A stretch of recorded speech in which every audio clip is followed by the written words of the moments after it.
అతిపెద్ద షాపింగ్ ప్రపంచం సిఎంఆర్ మన గుడివాడలో ప్రముఖ సినీ తారలచే నవంబర్ 27న గొప్ప ప్రారంభం. నమస్తే, నేను Keshav. Welcome to Suman TV. Andhra Pradesh ఉప ముఖ్యమంత్రి పవన్ కళ్యాణ్కి ఢిల్లీ నుంచి పిలుపు వచ్చింది. ఎన్డీఏ నేతలతో ఆయన భేటీ కాబోతున్నారు. ఈ టూర్ విశేషాలు ఏంటి తెలుసుకునే ప్రయత్నం చేద్దాం. మనతో పాటు సుబ్రహ్మణ్యం గారు అనలిస్ట్ ఉన్నారు. సుబ్రహ్మణ్యం గారు నమస్కారం. నమస్కారం సార్. పవన్ కళ్యాణ్ గారికి ఢిల్లీ పిలుపు వచ్చింది మహారాష్ట్ర ఎలక్షన్స్ రిజల్ట్స్ తర్వాత. సో ఏంటి టూర్ సీక్రెట్ ఏంటి, ఎటువంటి రోల్స్ అండ్ రెస్పాన్సిబిలిటీస్? ఎందుకంటే ఈ ఫలితాల తర్వాత ఆయనకి కొత్త బాధ్యతలు ఇస్తారనే ప్రచారం చాలా జోరుగా సాగుతుంది. అవును సార్. ఏం జరుగుతుంది? ఇప్పుడు మన స్కూల్ డేస్లో చూసినామంటే సార్, లెక్కల్లో సెంట్% వస్తుంటాయి జనరల్గా. అంటే లెక్కల్లో ఒక దాంట్లోనే అలాంటి అవకాశం ఉంటుంది, 100కి 100 కొట్టడం.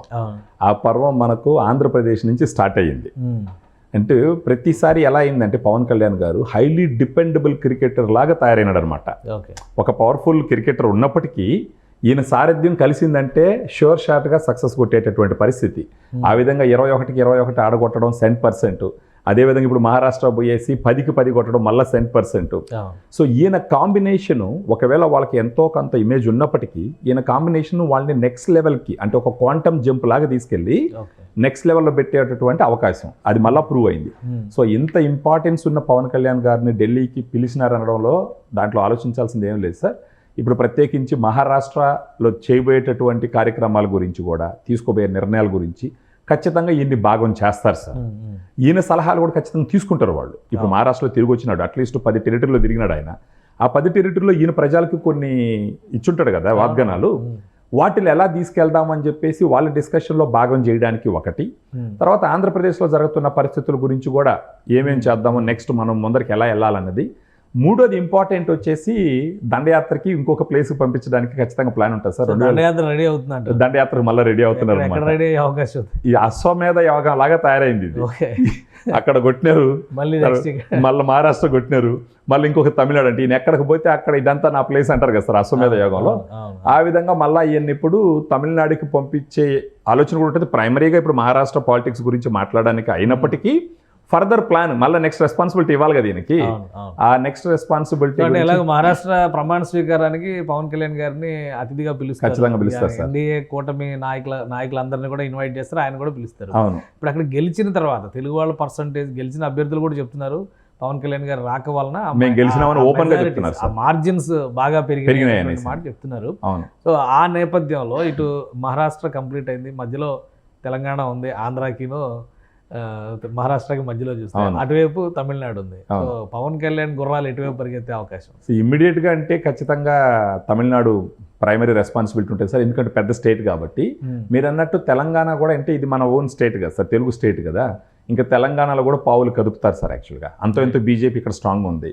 దాంతోపాటు పవన్ కళ్యాణ్ గారు కూడా కలిసినారు అని అంటే ఖచ్చితంగా బీజేపీ ఫర్దర్ గా స్ట్రాంగ్ అయ్యారు. మేజర్గా బీజేపీ పదే చెప్పేటువంటిది ఈ హిందుత్వ అనేటువంటి ఎజెండాని ప్రాపర్ గా భుజాన వేసుకుని తిరగడంలో ఒక సక్సెస్ఫుల్ సోల్జర్ లాగా, వారియర్ లాగా పవన్ కళ్యాణ్ గారు దొరికారు. అవును, దక్షిణ భారతదేశానికి సంబంధించి. కరెక్ట్ సార్, అనుకోవచ్చు. కరెక్ట్.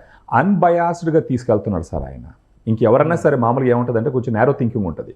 ఒకవేళ బీజేపీ వాళ్ళకి బాధ్యతలు అప్పచెప్పినా కూడా కేవలం హిందువులే గొప్ప, మిగతా అన్నిటిని తక్కువ చూపు చూడాలనేటటువంటి ఒక మనస్తత్వం ఉన్నటువంటి లీడర్స్ ఉన్నారు ఈ రోజుల్లో. కానీ పవన్ కళ్యాణ్ గారు స్వతహాగా ఆయనకున్న క్యారెక్టర్, నేచర్ ఏంటంటే మన ధర్మాన్ని ఫస్ట్ ప్రయారిటీగా కాపాడుకోవాలా, ఇతరులను కూడా గౌరవించాలా అనేటటువంటి మనస్తత్వం ఉన్న ఒక రేషనల్ థింకింగ్, ఒక గ్లోబల్ థింకింగ్ ఉన్నటువంటి లీడరు. సో అది ఖచ్చితంగా వాళ్ళకి నచ్చి ఉంటుంది. మీరు మామూలుగా చూసినారంటే బీజేపీ నార్త్ ఇండియాలో కొంచెం మతతత్వాన్ని బాగా సక్సెస్ఫుల్గా చేయగలిగింది. కానీ ఇప్పుడు అక్కడ కొంత అక్కడ వచ్చింది, బట్ దక్షిణ భారతదేశంలో అంతగా రాలేదు. ఎందుకంటే సార్ ఇప్పుడు ఫస్ట్ ఆఫ్ ఆల్ బీజేపీని ఇక్కడ ఓన్ చేసుకోలేదు. ఫస్ట్ ఆఫ్ ఆల్ ఇక్కడ ఉన్నటువంటి ఈ లోకల్ పార్టీలు, తర్వాత ఇక్కడ ఉన్న కల్చర్స్, వాటన్నిటి బేస్ చేసుకుని బీజేపీని ఓన్ చేసుకోలేకపోయినారు.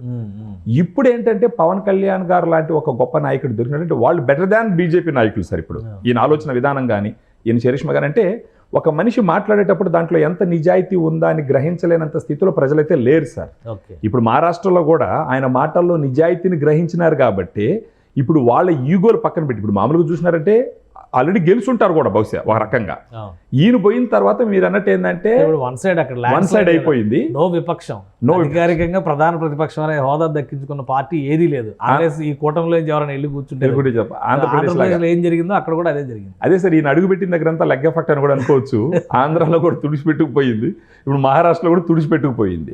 సో దీంట్లో నుంచి కూడా కొన్ని ఇన్సైట్స్ బీజేపీ గవర్నమెంట్కి దొరికింటాయి సార్. వాళ్ళ స్ట్రాటజిస్టులు ఉంటారు, ఆ ఇన్సైట్స్ అన్ని తీసుకొని ఫర్దర్గా ఈయన సలహాలు, ఇప్పుడు ఈయన కూడా 10 సంవత్సరాలు ఈయన పదవిలో లేకపోయినా కానీ దేశ రాజకీయాలన్నీ నిశ్చితంగా గమనించి ఎక్కడ లేని అనుభవం సంపాదించుకున్నాడు సార్ ఈయన.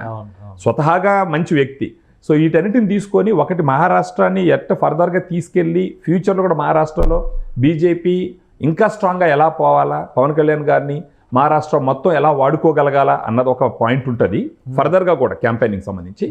అండ్ తమిళనాడు నెక్స్ట్ ఇంపార్టెంట్ ప్రయారిటీగా ఉంటుంది. తర్వాత తెలంగాణ ఎలా ఒక కీలక పదవి ఎక్కడ సార్, ఎన్డీఏకి ఒక కీలక పదవి ఇచ్చే అవకాశం ఉండొచ్చు సార్. అంటే డిప్యూటీ పిఎం గాను ఆ విధంగా వచ్చే అవకాశం అంటే పార్టీ కూటమిని నడిపించడంలో ఒక కీలకమైనటువంటి పొజిషన్ ఇచ్చే ఖచ్చితంగా ఉంటుంది సార్, ఖచ్చితంగా ఉంటుంది సార్. ఎందుకంటే దేశంలో ఇప్పుడు ఎన్డీఏకు ఉన్న అలయన్సెస్లో ఒక చంద్రబాబు నాయుడు గారిని పక్కన పెడితే ఒక ఫ్యాన్ బేస్ ఉండి అంత అట్రాక్షన్ ఉన్న నాయకుడు ఎవరైనా ఉన్నారంటే ఖచ్చితంగా పవన్ కళ్యాణ్ గారు అని చెప్పాలా. బికాజ్ ఆయన నిస్వార్థ రాజకీయము, ఆయన సొంత డబ్బులు ఖర్చు పెట్టడం ఇవన్నీ కలిసి, సో ఇవన్నీ ఫెచ్ పాయింట్ అయినాయి. బేసిక్గా ఈజ్ ఎలిజిబుల్ లీడర్ సార్ యాక్చువల్గా. రైట్, థ్యాంక్ యూ సుబ్రహ్మణ్యం గారు. ఇది పవన్ కళ్యాణ్ వేస్తున్నటువంటి ప్రతి అడుగు ఎన్డీఏకి కలిసి వస్తున్నటువంటి అంశం చాలా స్పష్టంగా కనిపిస్తుంది. ఇక నెక్స్ట్ లెవెల్లో ఆయనకి ఎన్డీఏలో కొన్ని కీలక బాధ్యతలు అప్పగించే ఛాన్స్ ఉంది. 2026లో తమిళనాడు ఎలక్షన్స్ ఉన్నాయి. అలానే ఎన్డీఏ కూటమిని బలోపేతం చేసే దిశగా తెలంగాణలో కూడా ఆయనకు ప్రత్యేకమైనటువంటి అవకాశాలు కల్పించిన ఆశ్చర్యపోవాల్సినటువంటి అవసరం లేదని సుబ్రహ్మణ్యం గారు విశ్లేషిస్తున్నారు. ఇది స్పెషల్ డిస్కషన్.